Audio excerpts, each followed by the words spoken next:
Thank you, Mr. Speaker, and my question is to the Minister of Infrastructure. During the COVID-19 pandemic, inquiries from my constituents about their poor and unreliable broadband service have been pouring into my office. Evidently, too many people in our province lack reliable internet, cellular access, or don't have any connectivity at all. I was excited to see our government step up and make a commitment of $315 million to projects that will improve connectivity for people and businesses alike. And I'm excited about the new opportunities the $150 million funding program called ICON could bring.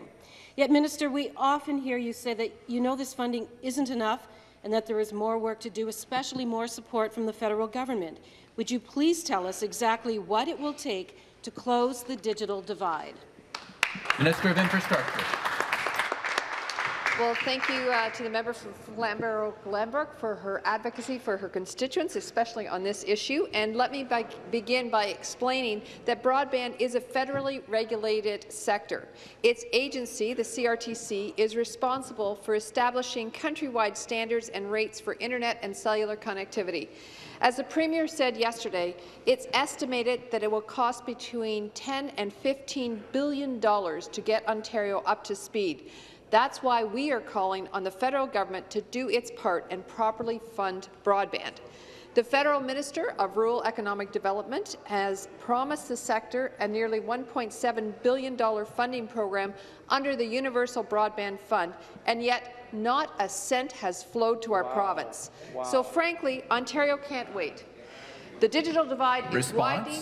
We know our government has an important part to play, but we need other partners, especially the federal government, to lend their investments and their expertise. Thank you, Mr. Speaker. And the supplementary. Thank you, Mr. Speaker, and back to the minister. I received an email from Kim in Waterdown with concerns about reliable broadband, and it reads, "I'm sure you have received many emails in regards to this issue.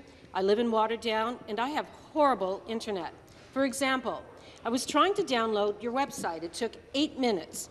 My download speed is 0.54 megabits per second and 0.01 megabits per second upload speed, and we pay $179 a month for this. I have not been able to work from home, and because of that, I may not be able to go back to work till possibly December. It's very frustrating not being able to have this service when a lot of people rely on it. Minister, when might people like Kim in Waterdown be able to have reliable, high-speed internet connectivity?" Minister to reply. Well, thank you to the member for sharing Kim's comments with me. I want to say to Kim, I understand where you're coming from. I live in a rural area, and I have the same difficulties. To echo the Premier's recent comments, no infrastructure project is more important to the people of Ontario than broadband. That is why we have a plan. In June, I unveiled our newest $150 million funding program called Improving Connectivity for Ontario, or ICON, and we launched the application, which closed on August 21st this year. This is just one of the steps we're taking to deliver broadband to more people across Ontario. And while I'm proud that our government has stepped up and delivered $315 million in funding, it's simply not enough to bring everyone in Ontario up to speed. We can't do it alone. That's why we're calling on the federal government to give Ontario its fair share in broadband funding, and I hope that in a year or so, Kim will have better broadband.